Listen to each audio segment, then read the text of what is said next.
toujours le même message.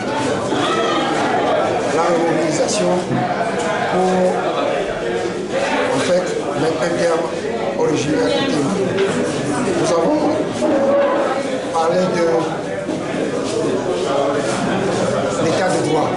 Pour expliquer à l'auditoire que l'état de droit est une nécessité absolue.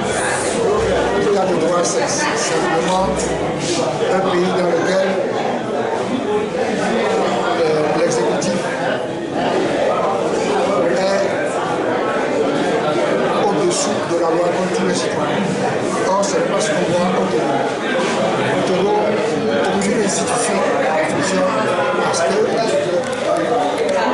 pouvoir se considère au-dessus de la loi et ne respecte pas la loi.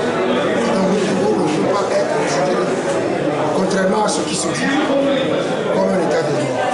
Donc, on a parlé de l'état de droit, on a parlé des prochaines élections sénatoriales qui n'ont aucun sens.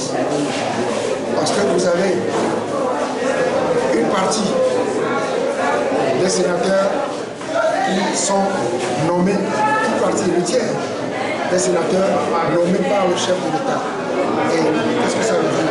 Ça bafoue le principe de la séparation des pouvoirs.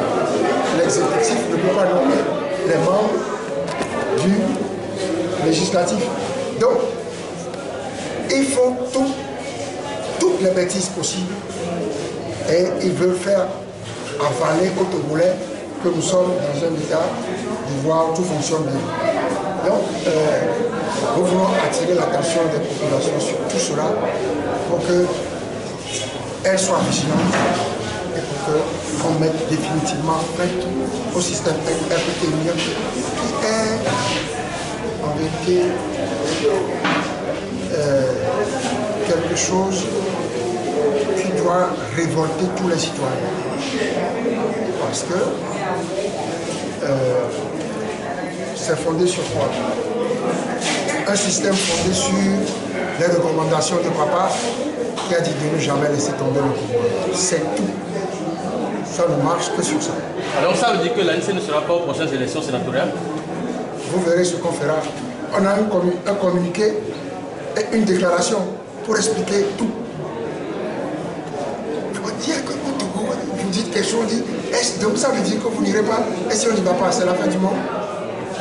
Donc, alors, tous les messages ont compris, surtout sur la mobilisation, toujours la mobilisation, c'est ça?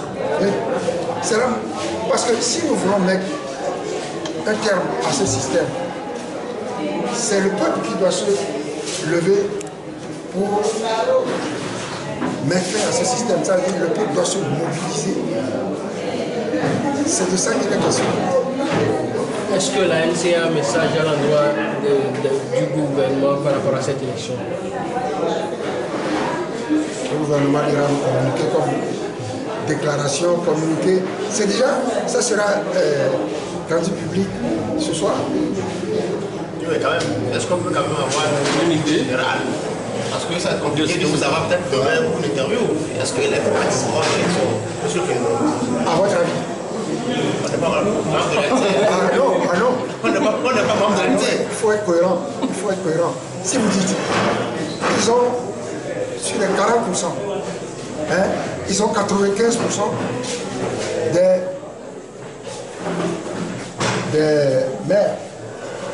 C'est les maires et les conseillers régionaux qui élisent les sénateurs. Mais ils ont 95% des maires. Et le chef de l'État lui-même s'octroie le tiers du Sénat. Et non. Et dans aucune institution républicaine, vous ne verrez, dans aucune institution républicaine, vous ne verrez cohabiter deux catégories de membres, les nommés et les élus. Alors, devant ça, vous voulez qu'on fasse quoi? Non. Il ne faut pas parler de boycotter, ça n'a pas de sens. D'aller aux élections dans ces conditions.